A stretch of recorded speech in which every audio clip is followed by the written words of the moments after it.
Madre, occhi grandi di malinconia, porto sicuro, ciao irrao, o fuoco fascio, a murmuriare, ore, di frazza rosse, secreti dolori.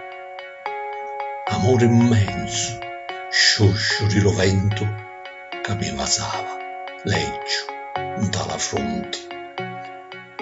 E come l'assonino impennato, sbattendo le soluzie, imparpagliato, io svolazzavo, passaro d'inverno sopra una statua di sale, cani fermo, e stamattina sciavolo le pane, mi fa sentire viva la tua mano.